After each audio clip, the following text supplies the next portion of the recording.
ውድ የትዝታ ዘካዛንቺስ ታዳሚዎች ቀደም ሲል ከደመቀ ንጋቱና ከአጋፋሪ አፈወርቅ ጋር ያደረግነውን ውይይት አዳምጣችኋል።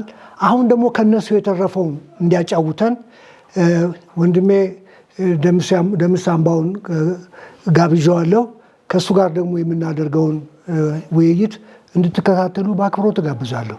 ቃል በገባነው ጊዜና ጥራት መሰረት 4 ብሎኮችን በሴምሲና በአያት ለውድ ደንበኞቻችን ቁልፍና ካርታ አስረክበን ኑሮ አስጀምረናል። ዝቋላ ፓርክ ቪው አፓርትመንት በፕሪሚየም ሎኬሽን ቦሌ አትላስ መስቀለኛው ጋር የአዲስ ዙ ፓርክ እይታ ያላቸው ከአፍሪካ ትልቁ ወተር ፓርክ ፊት ለፊት ለኢንቨስትመንት ቢሉ ለመኖሪያ እየተመቹ በኮሪደር ልማት ያሸበረቁ በወንዝ ዳር ልማት ደግሞ የደመቁ አፓርትመንቶችን በወለል 4 ቤቶች ብቻ በ20% ቅድመ ክፍያ ከባለ 1 እስከ ባለ 3 መኝታ አማራጭ ያላቸው ሌክዠሪ አፓርትመንቶችን በሙሉ ማጠናቀቂያ ከዝቋላ ሪል ስቴት የ34 ዓመት የኮንስትራክሽን ልምድ ባለው ዝቋላ ኮንስትራክሽን ሲስተር ካምፓኒ ዝቋላ ሪል ስቴት ለሽያጭ የቀረቡት እነዚህ አፓርትመንቶች 20% ቅድሚያ ከፍለው ቀሪውን ደግሞ ከወለድ ነጻ ተረጋግተው የሚከፍሉበትን እድል አመቻችተንሎታል። ለበለጠ መረጃና የወደፊት ቤቶን ለመጎብኘት አሁኑኑ ይደውሉልን። ዝቋላ ሪል ስቴት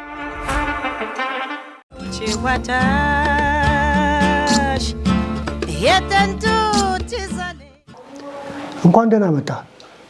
እንኳን ደህና ቆየኝ። እስኪ ስለ ኡራኤል አንዳንድ ነገር አጫውተን፣ ስለ ልጆቹ እስኪ በተለይ ስለነበሩ ታላላቅ ሰዎች እዛ አካባቢ እስኪ አንሳለን። እሺ፣ አመሰግናለሁ። መጀመሪያ ብዙ ጊዜ ጠይቀኝ ነበር እና የምታስቀድምልኝ ሰዎች አሉ። አንዳንድ ጊዜ እድሜ ወሳኝ ነው። በእድሜ ልናገር የሚገባኝን ነገር ሳልናገር ብቀር እንዳልሳሳት እነኚህን 2 ከኔ ቀደም የነበሩ ሰዎች አስቀድመ በመናገርህ አጠቃላይ ይህን ዝግጅት በማድረግ በጣም አመሰግናለሁ። እንግዲህ ወደ ጠየቀኝ ጉዳይ ስገባ እኔ የት ነው ኡራኤል አካባቢ የት ነው የሚለው ለሁላችንም ግልጽ ይመስለኛል። እስጢፋኖስን ይዘን ገብርኤል ይዘን እንግዲህ ያው ኡራኤል አለ። ብዙ ጊዜ ቀበና ማዶ እና ቀበና ወዲህ ማዶ አይነሳም። የሚገርምህ የኛ ሰፈር ይሁሉ ድልድይ አልነበረም። ሁለቱም ወጣች። በኡራኤልም በኩል መንገድ አልነበረም። በላይ ድልድይ የለም። በኋላ ነው የተሰራው። እውነት ነው። በመድኃኒዓለም በኩል ድልድይ የለም። ጫካ ነው የነበረው። ሙሉ ወዲያ ማዶ ጫካ ነው የነበረው። ናጋምና ቀጋ የነበረበት አብዛኛው ትልቅ ሰዎች የነበሩበት ቀበና ማዶ። ከነኛ ሰዎች መካከል የኔ አያት ቀኛዝማች ነጋሽ ተንፉ ይባላል እና የሚኒሊክ ቀኛዝማች ናቸው። ስለራሴን ለማውራት ሳይሆን አካባቢ ያሉ ሰዎችን ለመንሳት ነው። ከዛ ቀጥሎ እነ ባልደራስ ገዛኸኝ እና አዛዥ ደምዬ እነ ደጃዝማች ወልደ ማርያም እነኛ አርበኞች የነበሩ የሚኒሊክ የንጉስ ሚኒሊክ አርበኞች የነበሩ ሰዎች ነበሩ እዛ አካባቢ የሚኖሩት ማዶ ላይ ማለት ነው። ብዙ ጊዜ ማዶ ላይ እኛ እኮ ከዚህ ሄደን ማዶ ነው ኳስ የምንጫወተው። እነሱ ወደዚህ አይመጡም እንጂ ያው ኡራኤል ሲሆን አንዳንድ ነገሮች ሲሆን ይመጣሉ እንጂ እዛ አካባቢ የነበሩ ሰዎች አሁን ልጆች አሁን እነ ሽፈራው ዳኘን አሁን ታውቃቸዋለህ? አሁን የዛ ሰው ልጅ ነው።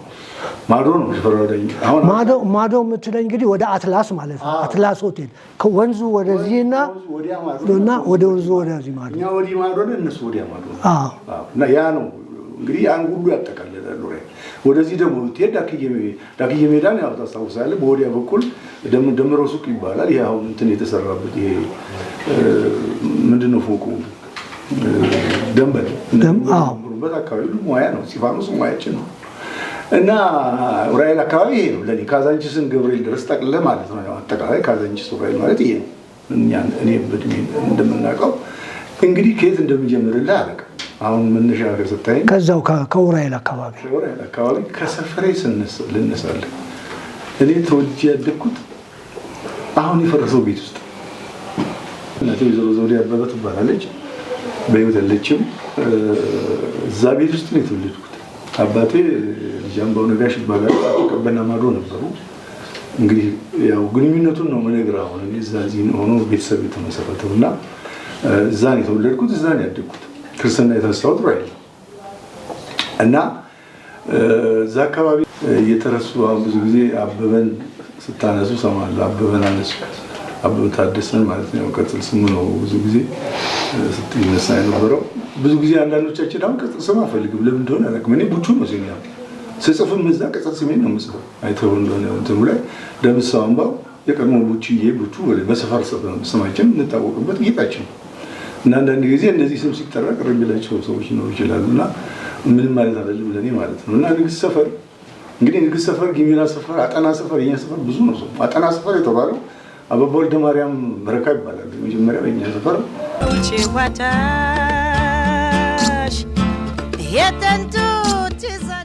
ቃል በገባነው ጊዜና ጥራት መሰረት 4 ብሎኮችን በሴምሲና በአያት ለውድ ደንበኞቻችን ቁልፍና ካርታ አስረክበን ኑሮ አስጀምረናል። ዝቋላ ፓርክ ቪው አፓርትመንት በፕሪሚየም ሎኬሽን ቦሌ አትላስ መስቀለኛው ጋር የአዲስ ዙ ፓርክ እይታ ያላቸው ከአፍሪካ ትልቁ ወተር ፓርክ ፊት ለፊት ለኢንቨስትመንት ቢሉ ለመኖሪያ እየተመቹ በኮሪደር ልማት ያሸበረቁ በወንዝ ዳር ልማት ደግሞ የደመቁ አፓርትመንቶችን በወለል 4 ቤቶች ብቻ በ20% ቅድመ ክፍያ ከባለ 1 እስከ ባለ 3 መኝታ አማራጭ ያላቸው ሌክዠሪ አፓርትመንቶችን በሙሉ ማጠናቀቂያ ከዝቋላ ሪል ስቴት የ34 ዓመት የኮንስትራክሽን ልምድ ባለው ዝቋላ ኮንስትራክሽን ሲስተር ካምፓኒ ዝቋላ ሪል ስቴት ለሽያጭ የቀረቡት እነዚህ አፓርትመንቶች 20% ቅድሚያ ከፍለው ቀሪውን ደግሞ ከወለድ ነጻ ተረጋግተው የሚከፍሉበትን እድል አመቻችተንሎታል።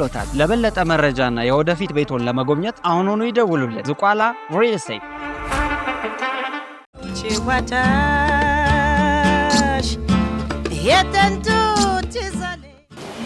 እና አበበን አነሳሳ በመጀመሪያ ደረጃ ወደዛ ከሚሄድ በፊት በቀበና ምንጭ ውሃ እንዳደግን ታውቃላችሁ። የወይል አካባቢ የሚጠጣው ምንጭ ውሃ ነው ያደግነው። የምንጭ ውሃ ነው የቀበና ውሃ ነው የሚጠጣው። ቦኖ ውሃ ምናምን በኋላ ነው አውቃለሁ። ከዛ ምንጭ ተቆፍሮ የሚጠጣበት ዘመን ማለት ነው። ከዛ በዘለለ አሁን መሪኖ ካባ ቅድም መሪኖ የሚባል ጣሊያን ነበር። ማዶ ላይ ካባ ይሰራ ነበር። ቅድም የተነሱት ሽመልስ አባት ራሱ አቶ ክብረ ፊዳን የዛ ኃላፊ አሰሪ ምናምን እንደነበሩ አስታውሳለሁ። እና ከዛ ወደ ሰፈሬ ልምጣለ ሰፈሬ ስለ ያም ሰፈሬ ነው እንዴ እየተቃቀስኩ ለመምጣት ብዬ ከዛ አሁን አለቃ ወርቄ ሜዳ ይባላል። እኛ ሄደን ኳስ የምንጫወትበት ማዶ ዳሎታ ሜዳ ይባላል። አበበ ዳሎታ ይባላል ነበር ማዶ ላይ የነበረው እንዴ አዛውንት ሰው ነበር ሰው ማለት ነው። ከዛ አቶ ቅጣው ሜዳ አቶ ምታው ከፈተው ወንድም ናቸው። አቶ ቅጣው እና ሜዳ ነበራቸው። እዛ ነው የምንጫወተው። ዋኬኔ ሜዳ ይገርማል። ዋኬኔ ሜዳ አሁን ማለት የግርማ ዋኬኔ አባት የሚያስተዳድሩት ያው ተወክለው የሚያስተዳድሩበት አብዛኛው እኛ ሰፈር ወደ ማዶ ባለርስቶቹ ቦታቸውን የሚቆጣጠሩላቸው ሰዎች ይሰይሙ ነበር። ወደዛ አካባቢም ሆራ ምናምን ነገር ከብቶች የሚጠጡበት ነገር ነበር አይደለ?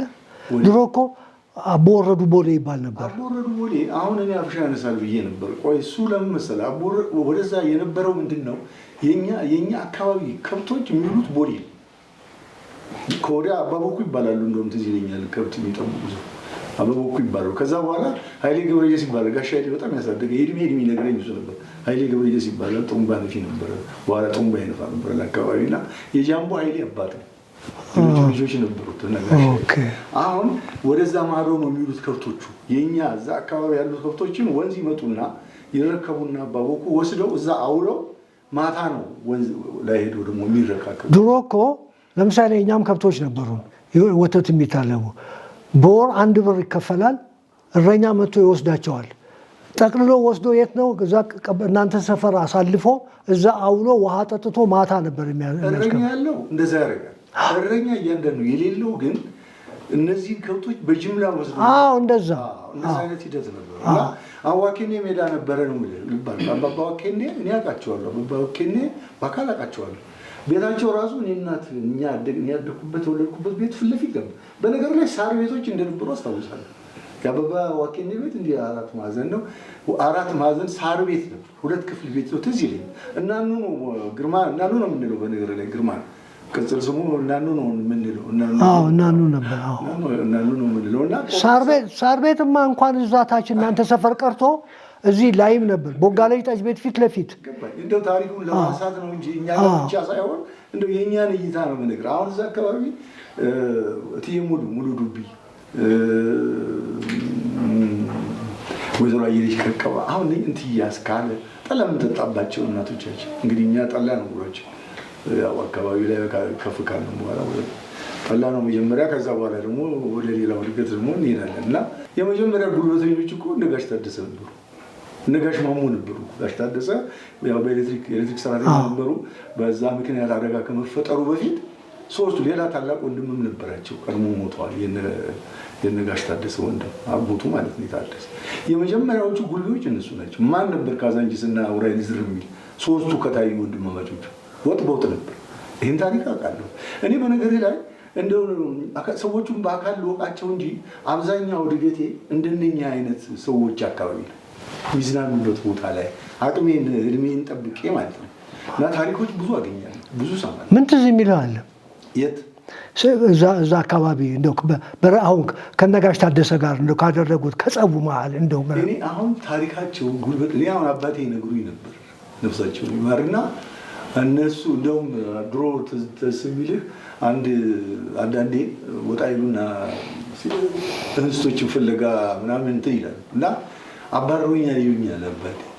የሆነ እንስት እንግዲህ ሁለቱ የሚያውቋቸው ባይሆን እንደዚህ ምናምን አላውቅም። እዛ ተገናኝተን ሊገሉኝ አምልጬ ነው እነሱ ማን ይጠጋል ሲባልና ኃይለኝነታቸውን ይህን ያልሰው ሰማል። ሶስቱ ወንድማማቾች እና አበበን አሁን አነሳችሁት። አበበን ደጋግመን እነ መስፍን ሳል አሁን ባይገርም መስፍን በቀደም ደወለልኝ እና እንዴት አረጀ ምናምን አለኝ። አሁን እንግዲህ እነ መስፍን ማለት ለኛ እነ ታደሰ መልሴ ማለት ለኛ በነገር ላይ የተማርኩት ዘርፈሻዋል ነው ትምህርት ቤት ሀብይ በጫካ እየሄደ ነው ዘርፈሻዋል የተማረው እኛ ሰፈር የለም እኮ ትምህርት ቤት ትንሣኤ ብርሃን እኮ በመከራ ነው የሚገባው እንዴ። አስወሰማን ነበር የሚገባው ትምህርት ቤት አይደለም ተመርጦ ነበር አይደል ሰው ይገባ በፊት አይደል አዳሪ ትምህርት ቤት እንደነበረ ነው የምሰማው። እና እኛ የተማርነው በጫካ ወንዝ ለወንዝ ድራይቪንግ ቲያትር የሚባል ተሰውሳለ። አዎ የፍቅረኛ ማች ፋሲል ነው። እሱን አልፈን ዘርፈሻዋል ትምህርት ቤት ይዘውን የሚሄዱት እነ ታደሰ መልሴ ናቸው።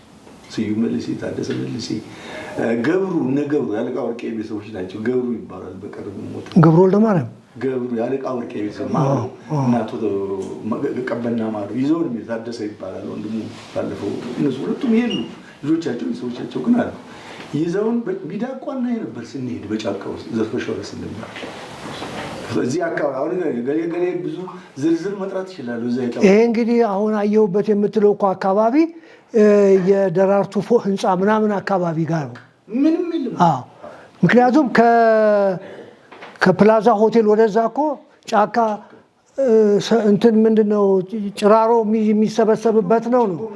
ሴት ደፍራ አትገባበትም። ይሄ ከዋቅጅራ ሰፈር ወደዛ እኮ ማንም ድርሽ የሚል የለም። ልጆች ሆነን ምን አስታውሳለሁ መሰለህ ብዙ ጊዜ የኛ ዘመን እንትን ጠበሳ ወደ ጫካ ነው ይዞ የሚመጣው ትዝ ይለኛል። ብዙ ሰዎች ልጆች እኛ እኔ ገና አፍላም ነበር ገና እንግዲህ ብዙ ስሜቱ እንጂ ይሄ ብዙ እንትኑ አልነበረንም እና ይዘው ሲመጡ ያብረን ነበር መንጠቅ ሁሉ ያብረን ነበር። በጉልበት አይደለም እኛ ጉልበት ይበዛል። ዞሮ እንግዲህ የውራይል ልጅ ድፍን ነው ካዛንቺስ ልጅ አሁን ስቲል እንደማራሪ ነው የምነግርህ ውስጤ ምን እንደሚሰጠን ቅዱስ ዑራኤል ምንም ቅዱስ ገብርኤል እስጢፋኖስ ጃን ሜዳ የሄድንበት አርሞኒካ የነፋንበት መላእክቶች ምን እንደሚመግቡን አለ። አሁን ልቤ ገና አንድ ፍሬ ልጅ እና በጣም ይገርመኛል። ዑራኤል ከዚህ በላይ ምን ይስጠን ታዲያ? ገብቶሃል? ባለን ኑሮ እንኖራለን፣ ግን ይሄን ሁሉ የሰጠን አባታችን ያሳደገበት እንዴ በየነ እኮ ዑራኤል እኮ ደስ የሚል አንዱ ጋር ዘልዬ አንዱ ጋር እወጣለሁ እንጂ የድሃ አባት እኮ ነው ዑራኤል። ማን ነው ዑራኤልን ያሳወቀው? እኔ ዑራኤል መልአክ ነው ማንም ሊያውቀው ይችላል። አያውቀውም ማለት አይደለም፣ ግን ዑራኤል የነበረው እዚህ ብቻ ነው እና መንዝ ዑራኤል ነው። ሌላ ቦታ ዑራኤል የለም። የዑራኤል ልጆች አይደሉም እንዴ በአስመራ በድሬዳዋ እንመስልስ አይደል? በምንድን ነበር የሚታወቁት? ዑራኤልን እኮ ሲሉ ምንድን ነው ዑራኤል ሐረር ትላለህ አንተ። እኛ አስታውሰን እየተማርን ሰፈራች ቤታችሁ የት ነው ስንባል ዑራኤል ራጉኤል ጨርቆስ ማለት ነው ምናምን ማንም አያውቅም። በእኛ እንኳን እድሜ አይታወቅም ነበር። ይሄ ነው እና ምንድን ለማለት ፈልጌ ነው አንዱን ዘልዬ አንዱን እየሄድኩበት ነው። ከሰፈሬ ጠርጌ ልምጣ እየቀረ ነገር ስላለ እንግዲህ ቅድም ነገር ያለ ንግሥት ሰፈር፣ አጠና ሰፈር፣ ጊራ ሰፈር ብዙ ነው ታሪክ ልገርም ብዙ ጊዜ የማይነሳ አቶ በየነ ባህሩ የሚባሉ ነበር። አቶ በየነ ባህሩ ትንሽ ልዩ ሆኜ አስታውሳለሁ፣ አውቃቸዋለሁ። እናቴ ጋር ይመጡ ነበር። ወዳጅ ናቸው። ጠጅ ይወዳሉ፣ ካርታ ጨዋታ ይወዳሉ። እና ታሪካቸውን ነው የካርታውን ምናምን። ግን ምን ነበረ ይሄ አሁን የምልህ ወደ እነ ሳሙኤል ቤት መሄጃ ጋር ያ በሙሉ አንድ አካባቢ ላይ የእሳቸው ይዞታ ነበር። ይገርማል። እና እዛ ምን ነበረ ትልቅ ክብ ቤት ነበር በሳር የተሰራ ዙሪያ ክብ ቤት ነው። ዙሪያውን በአመት አንድ ጊዜ ይመጣሉ። ሸዋጊሚራ ይባላል። አሁን የትኛው ብሔረሰብ እንደሆነ አላውቅም። አሁን ጊሚራ ይባል አላውቅም። ግን የኔ ሰፈር ልጆች አሁን ጊሚራ የሚባል ቡድን አጫውተው ዋንጫ በልተዋል። ቡድን መስርተው ሰፈራችን ውስጥ ተጫውተው ማለት ነው። ስለዚህ ያንን ቤት ማስታወሰው ምንድነው መሰለህ እዛ ዙሪያ ላይ ይጨፍራሉ እየዞሩ እነዛ የሚመጡ ሰዎች በቃ ያጌ እያጌ ያጌ ነው የሚሉት። እኛ አሁን ያጌ ምን እንደሆነ አናውቅም።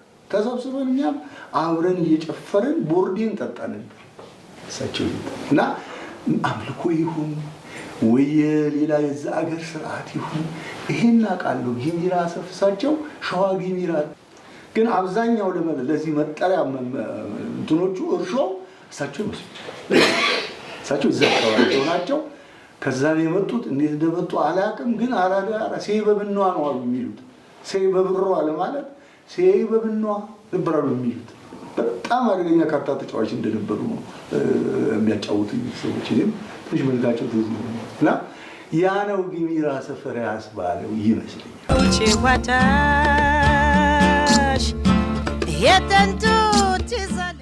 ቃል በገባነው ጊዜና ጥራት መሰረት 4 ብሎኮችን በሴምሲና በአያት ለውድ ደንበኞቻችን ቁልፍና ካርታ አስረክበን ኑሮ አስጀምረናል። ዝቋላ ፓርክ ቪው አፓርትመንት በፕሪሚየም ሎኬሽን ቦሌ አትላስ መስቀለኛው ጋር የአዲስ ዙ ፓርክ እይታ ያላቸው ከአፍሪካ ትልቁ ወተር ፓርክ ፊት ለፊት ለኢንቨስትመንት ቢሉ ለመኖሪያ እየተመቹ በኮሪደር ልማት ያሸበረቁ በወንዝ ዳር ልማት ደግሞ የደመቁ አፓርትመንቶችን በወለል 4 ቤቶች ብቻ በ20% ቅድመ ክፍያ ከባለ 1 እስከ ባለ 3 መኝታ አማራጭ ያላቸው ሌክዠሪ አፓርትመንቶችን በሙሉ ማጠናቀቂያ ከዝቋላ ሪል ስቴት የ34 ዓመት የኮንስትራክሽን ልምድ ባለው ዝቋላ ኮንስትራክሽን ሲስተር ካምፓኒ ዝቋላ ሪል ስቴት ለሽያጭ የቀረቡት እነዚህ አፓርትመንቶች 20% ቅድሚያ ከፍለው ቀሪውን ደግሞ ከወለድ ነጻ ተረጋግተው የሚከፍሉበትን እድል አመቻችተንሎታል። ለበለጠ መረጃና የወደፊት ቤቶን ለመጎብኘት አሁኑኑ ይደውሉልን። ዝቋላ ሪል ስቴት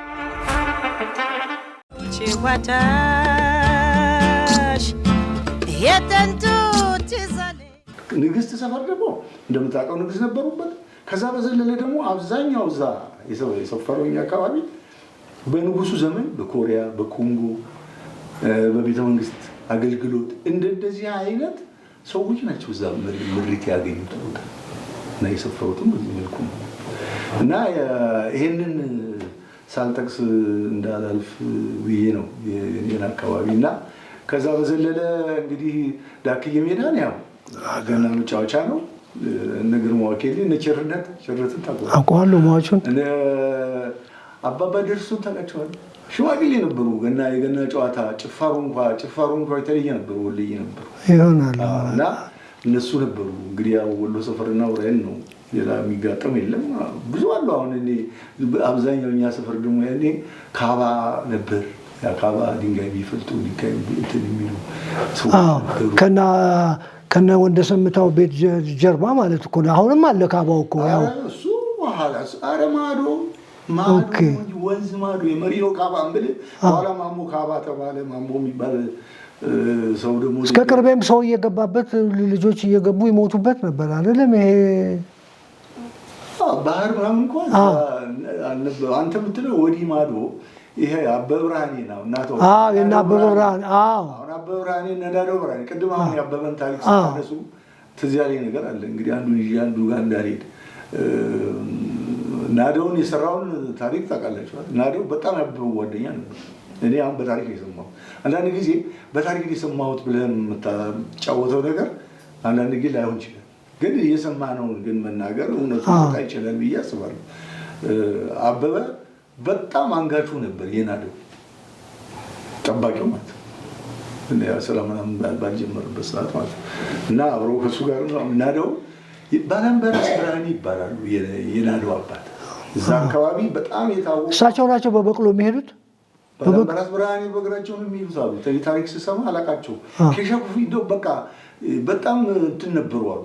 ገንዘብ አሉ ልጆቹ በቅብ ነው የተካፈሉት ይባላል ገንዘብ እና የናደው ያንን ቅብ ብር አግኝቶ ነው ሬኖ መኪና ገዛ። ሬኖ መኪና ገዛ አውቀዋለሁ። ከዛ በኋላ ያው ቤቱ በቃ ምኑ ሁሉ ነገር በሱ ስር ሆነ። ገንዘብ ጥሩ ነው እና እኛም አንዳንዴ ያው ገንዘብ ስንፈልግ ብቻውን ከሆነ መኪናውን ቆም አድርገን እዛ መግቢያው ላይ ትንሽ እንቀበል ነበር። ገንዘብ ያለበት ካለ ማለት ነው። እውነቱን ነው መነጋገር። እውነት ልንገር አይደለም አንዳንድ ጊዜ አሁን እንዲህ ሆነ ስንታይ እንዲህም ሳናደርግ ታጥበን እዚህ ደረስን ይመስላል። እኔ በዚህ ያለ ሁላችንም በልጅነት ያልተደረገ ነገር የለም። እኔ አሁን ይሄን ነው ማውራት ደስ የሚለኝ። አሁን የሚዲያ ጨዋታ ነው። አንዳንድ ነገሮችን ላልታነሳ ትችላለህ። ግን እኔ እናንተ አሁን ስንገናኝ ይህን ካላወራን ምንድነው አብሮ ማድረጋችን ምንድነው? አሁን የቀጥል ስማችን የሰራነውን ስራ ብዙ ተወርተው የሚያደርጉ ታሪኮች አሉ። በልጅነት የሰራናቸው ለምስ ምን እንደው የሚደንቅ ነገር በልጅነት ከሰራኸው እዛ ሰፈር ምን አለ? እስኪ እንደው ወይም አንድ ጨዋታ ላጫወታችሁ። ጓደኞች በህይወት ያሉ አሉ። እኛ ስራ የለም ተሰብስበን የምንውለው ቦሌ ቆሼ የሚባል ነበር። አሁን ቆሼ ቦሌ እንሄድ ነበር። አየር መንገድ ተሰብስበን የት እንዋል።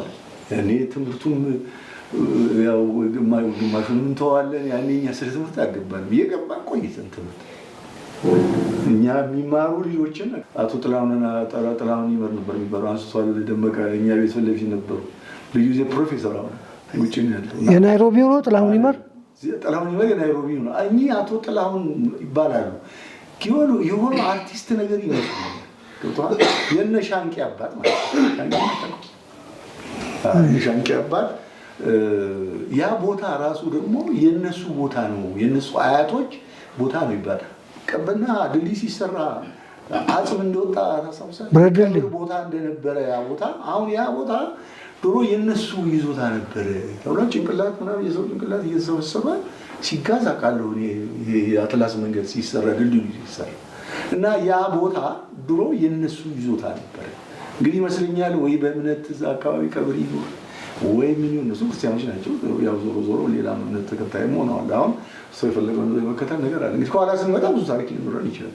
ስለዚህ ያ አባባ ዋኬኔ ቤት በታች ነው ቤታቸው። ድሮ ነግርማ አሁን ማወራ ሄድሮ ሁሉ አሁን ነግርማ ዋኬኔ እሳቸው ታች ወርደው መናፈሻ ውስጥ ነው ቤት ያላቸው እና በፊት ግን እዚህ ነበሩ መንገዱ ከመሰራቱ። እኔ አሁን አንድ ትንሽ ነገር ላውራ። መቼም በህይወት የሌሉ አሉ ጓደኞቼ ሶስቱ ብዙ ጊዜ ውትድርና ለመቀጠር ነበር እኛ ፍላጎታችን። እኛ ሰፈር አብዛኛው ሰው ታይ እንደሆነ ስራ ያኔ 8 ማቆም 6 ለምሳሌ ለወታደርነት ነው ምን ሮጥ በቃ እሱ ነበር የነበረን ምኞት እና ውትድርና ለመቀጠር ሄደን እኔና ጌቱ ነጋሽ ይባላል። ጌቱ ነጋሽ አውቀዋለሁ። እኔና ጌቱ ነጋሽ ሁሌ እንወድቃለን። ይሄን ቁጥር ሙዚቀኛው አይደለም ጌቱ ደነቀ ነው። ጌቱ ደነቀ ነው። ጌቱ ነጋሽ የነዝራ ጓደኛ አለ። ድሮ በሀፓም ጊዜ ቀንደኛ የነበረ ልጅ ነው። በጣም ጠንካራ ልጅ ነበረ ነው። ጓደኛችን ነው። ተስፋዬ ዘውዴ ፊልም ያስተማረ ፊልም መርካቶ እና አያሌው መንዚው ነፍሱ ይማር። በነገር ላይ አያሌው መንዚው ያጎቴ ልጅ ነው። ወንድማማች መሆናችንን ሰው አያውቅም ነበር።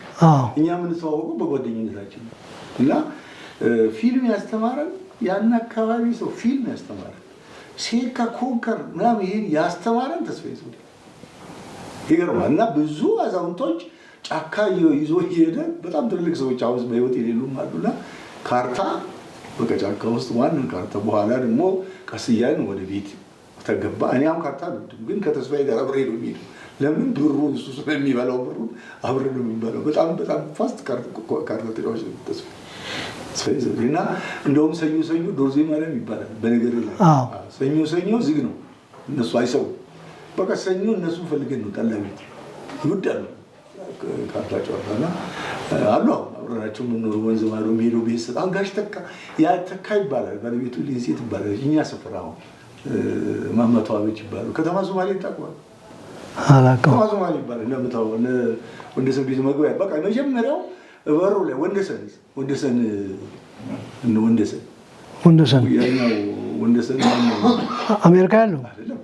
ያው ሱቅ የነበረ ወንድማገኝ ወንድማገኝ ቤት ከድሮ ቤታቸው በላይ ወንድማገኝ ከበደ ከሱ ቤት በላይ ነበረ ጋሽ ተካ ይባላል። የመጀመሪያኛ ሰው የመጣ የዛ ብሔረሰብ ሰው ያ ሁሉ ሰው የመጣው እሱን ተከትሎ ይባላል። ጉራጌ ሰፈር አሁን ያልተነሳ ሰፈር አለ። አትክልት ሰፈር ድሮ ጉራጌ ሰፈር ነው የሚባለው አትክልት ስለሚባል በኋላ ነው አትክልት የተባለው። እኛ አሁን በፊት የሚታወቀው ለምን አንድም ሰው ከጉራጌዎች ውጭ ሌላ ሰው አልነበረም። ያንን ሰፈር የመሰረቱት 1 2 3 ሰዎች ናቸው። አበባ ወልዴ ይባላሉ። አቶ ወርቁ ወልዴ አባት ናቸው። የንጋቷ ወልዴ አባት ናቸው። እና አብዛኛው ተሳስቦ ነው ያ ሁሉ ህብረተሰብ እዛ የሰፈረው። እና ያቺን ገጠመኝን ላውራ የጀመርነው ስለሆነ አንዴ ምን ሆነ ስንዞር የሆነ በዓል ነው። አሁን እኔ በነገር ላይ ተስፋዬም ማነው ጌታቸውን ጓደኛዬ ነበር። በነገር ላይ እኔ በጊዜ እናቴ በጊዜ ስለሞተች እኔ ባለቤት ነበር። ቤት ወርሼ ነው በሙሉ ወንበዴ ነው ቤት ነው የሚሄደው። በልተን ጠጥተን እዛ ጣራ ወርደን ግድግዳ ወጥተን በሙሉ ግማሹ መሬት ይተኛል፣ ግማሹ አልጋ ይተኛል። እንደዚህ ነበር የኖርነው ከጓደኞቼ ጋር። በጣም ፍቅር ነበር ያኔ። እኛ ደስታ ነው ይመስለን የት ስራ ምናምን አይታየንም። የምንበላው እናጣ የምንጠጣው እኔ ይገርመኛል። እና ምን አደረግን ስንዞር ውስጥ እኔ ቤታቸው አይፋ ነው የምንለው ቅጥር ስም ጌቱ ነጋሽ፣ ተስፋዬ ዘውዴ፣ ብርሃኑ ድንብሉ ይባላል። የመጀመሪያ አየር ወለድ ከኛ ጦር ሰራዊት የተቀጠሩ 3 ናቸው። ግርማ ጌታቸው፣ አለማየሁ ቲቶ። አቶ ቲቶ ካዛንቺስ ስጋ ቤት ነበራቸው። አበባ ቲቶ እኛ ሰፈር ነበሩ። አበባ ቲቶ ስማቸው ወለድንበት አሻሪ ይባላል። እና ስጋ ቤት ካዛንቺስ እንደነበራቸው እሰማ ነበር። ካዛንቺስ እና የእሳቸው ልጅ ነው አንዱ እና በላይ ወልደሰንበት ይባላል። ወንድምየው ማለት 7 ቁጥራችን ነበር። 28 ሜዳ ከሮጠ ማንም አይዘውም ነበር። በኋላ ማለት ነው በጣም ተጫዋች ነበር። አሁን እንደዛ ተሰባስበን እማማ ጌኔ ይባላሉ። እሳቸው ይማራ እኛ ቤት ፊት ለፊት ናቸው። የሆነ በዓል ነው ከተማ ተጎዝጉዟል ምናምን ዳቦ የሚቆርስላቸው ሰው ይፈልጋል እና አሁን ሰብሰባልና ሄደ እንደምን ነው ልጆችን ውስጥ ያሉ እሺ እንደምን እማማ ጌኔ ደህና እግዚአብሔር ምን አሉና ጠሩን። እስቲ ዳቦ ቆርስ ትችላላችሁ በመድገም? አዎ ኑ እስቲ ዳቦ ቆርሱልኝ። ዳቦ ፈልገው በደንብ ዳዊቱን በደግሞም በደንብ አልቀጠልንም። ቆመን ገባን፣ ተሰበሰብን። ያው እጃችን እንዲያደርግ ምንም የለም ያችን ዳቦ ለመብላት በኋላ ጨረስን። ተደገመ ማለት ነው። ያው በሰው ቦዶስ አይቀርም የምትታወቋ ማለት ነው። ከዛ በኋላ ያን ዳቦ ሸንሽነን ያዝነው አይ ያዝነው እስከምንጠግብ ድረስ። ከዛ በቃ ልጆች በቃ ብሎ ይዞ ሊያልቆናል። ይህን ሁልጊዜ አረሰው እና ብዙ አሉ። በጣም አሁን እንዳልኩ ብዙ ነገሮችን ወንድሜ ደምስ በጣም ነው የማመሰግነው። ይሄ የመጀመሪያችን እንጂ የመጨረሻችን አይደለም። ምክንያቱም የኡራኤል ነገር እንደዚህ ተነግሮ የሚያልቅ አይደለም። ግን ከጊዜ አኳያ እዚህ ላይ ልናበቃ ነው። ደግመን እንደምንገናኝ ተስፋ በማድረግ እዚህ ላይ እንሰናበታለን። በጣም ነው የማመሰግነው። አመሰግናለሁ። የቀሩኝ ነገሮች በነገር ላይ አንድ ነገር ትንሽ ተናግሬ ልሂድ። እሺ። ለምታውቀው ስብስብ በጣም ወሳኝ ነው። ስብስብ ታስታውሳለህ? አሁን እኛ ያን ማህበር አቋቁመን ዛሬ መገናኘታችን እንኳን ምን አድቫንቴጅ እንዳለው መገናኘታችን ተወው፣ ሌላ በአመትም በሁለትም። አሁን ይሄን ደግሞ ቻናሉ ላይ ሳየው በጣም ጥሩ እንቅስቃሴዎች አሉ። ግን ያው እንደምታውቀው ልክ ነው። አሁን የእድሜ ገደብ የለውም፣ የእድሜ ደረጃ የለውም። ሁሉም የሚፈልገው ነው የሚናገረው። አንዳንዴ እርማት ትሰጣላችሁ ቃላቶች ሲዛነፉም አንዳንድ ነገሮች ሲኖሩና ጅምራችሁ ጥሩ ነው እና የበለጠ ደግሞ አሁን ወደፊት እንደውም ሌሎች ነገሮች ሁሉ እንደሚታሰብ እዛ ሚዲያ ላይ ያለው እዛ ቻናል ላይ እና ያን ስታስቡ በጥንቃቄ መሰረት ይዛችሁ ለምሳሌ ድጋፍ ለማድረግ አሁን ባለፈው መለሰ መኩሪያ ትልቅ ነገር ነው በጣም ደስ ይለናል። መለሰ በጣም ትልቅ ሰው ነው። በጣም ትልቅ ወዳጃችን ነው። ሶሰ ሜዳ ነው የማውቀው፣ ወክማ ነው የማውቀው እና በጣም ትልቅ ወዳጃችን ነው። የተደረገው ነገር ደስ የሚል ነው። ዛሬ ልንደርስላቸው የሚገቡ ብዙ ወንድምና እህቶች አሉ። እውነት ነው። ጊዜው እንደምታውቀው ካዛንቺስን እኮ አሁን ለማንሳት ማለት ጥረት እያደረጋችሁ ሰፈሩን መልሰን ባናነሳው እውነት ነው። ህብረተሰቡ በእያንዳንዳችን ልብ ውስጥ ያለችዋን ካዛንቺስ እና እንደምናነሳው በውጭ ያለው ኃይል ቀላል ኃይል አይደለም። በጣም አስተባባሪ ይፈልጋል እንጂ አቅሙ ሁሉም ነገር አለና ይህን ስራ የጀመራችሁ ሰዎች እግዚአብሔር ይርዳችሁ። እኛም በቻለ አቅም እናግዛለን። አመሰግናለሁ። በጣም አመሰግናለሁ።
ስለ ኡራኤል የነበረንን ቆይታ እዚህ ላይ እናበቃለን። ቸርን ሰንብት።